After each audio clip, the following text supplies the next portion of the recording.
I'm Gabrielle. I'm from Lynchburg, Virginia. I'm Daniel. I'm from Lynchburg. Jacob, Lynchburg. We're here to just meet people who think like us and celebrate reason. Meet like-minded people and just have a good time. Here to check out some of the speakers that I've been enjoying watching over the years.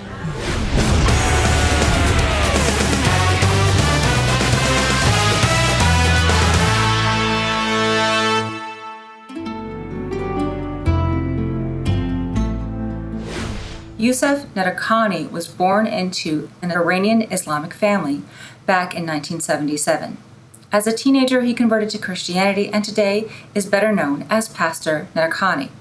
In 2006, he was arrested in Tehran and was charged with the crimes of apostasy and evangelism. Under pressure from groups like Amnesty International, the Iranian court also alleged that he was involved in the crimes of rape and extortion, although formal charges were never brought against him. In an effort to save face, the Iranian government offered last year to allow Nadarkhani to go free if he would recant his Christian faith, but the pastor refused. Although Iran has no official criminal penalty for apostasy, fatwas have been rendered and sentences carried out for crimes such as blasphemy. These fatwas create serious concern that Nadarkhani could be facing execution by hanging. However, under pressure from such international dignitaries as President Barack Obama, British Foreign Secretary William Hague, and the Commission on International Religious Freedom, Pastor Nadarkhani was eventually acquitted of apostasy and sentenced to time served on a lesser charge of evangelizing to Muslims. In a recent New York Times op-ed piece, Shani Boyanju describes some of the cultural difficulties that arise when a woman in the Israeli army is tasked with training male Ethiopian Jews and even male Israeli-born soldiers from a more orthodox upbringing than her own. The incidents she describes include taboos against making any kind of physical contact with a woman or even seeing a woman handle a weapon. On the topic of her experience with Ethiopians, she writes, "I came up behind him and put both hands on his shoulders, shaking him.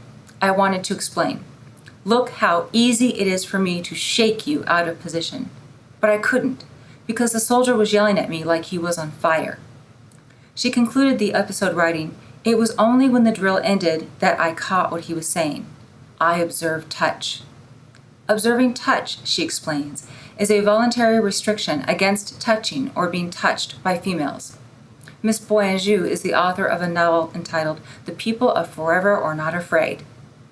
It relates the story of three 18-year-old Israeli women from a small village that joined the Israeli Defense Forces. Pope Benedict XVI has created a foundation to promote the dialogue between science and religion. The Science and Faith Foundation replaces the Science, Theology, and Ontological Quest, which was founded by Pope John Paul II in 2003. The new foundation's stated goal is to, quote, explore the possibility of being believers at the dawn of the third millennium without renouncing scientific progress, unquote. The promise of dialogue has detractors, such as atheist biologist Jerry Coyne and fundamentalist Christian Ken Ham, founder of Answers in Genesis and the Creation Museum. Jerry Coyne has denounced the idea as Weasley accommodationalism to creationists. Mr. Coyne claims that religion and science are incompatible, using some stats from Elaine Howard Uckland to support his claim. In her book, Science versus Religion, she says that 64% of scientists at elite research universities are either agnostic or atheists. Answers in Genesis founder Ken Ham describes religious scientists as wolves who are leading Christians astray with their compromised teaching of evolution.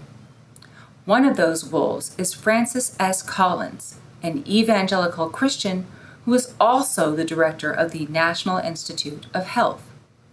The most prominent point of contention between science and some religions is evolution, especially as they are viewed and experienced in the United States. But this contention is not universal among religious groups. A 2009 Pew Forum opinion poll demonstrates the diversity of opinion in America. The poll shows that 48% of respondents accept evolution as the best explanation of the origins of life.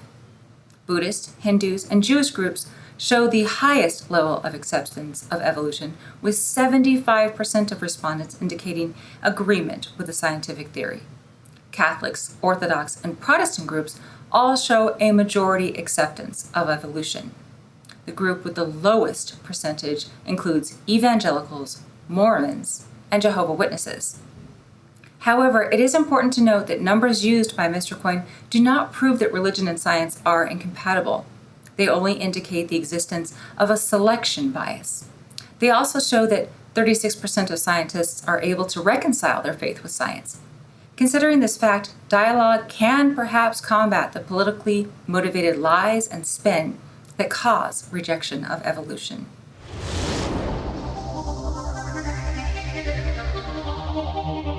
Atheist Roundtable, a gathering place for rational people.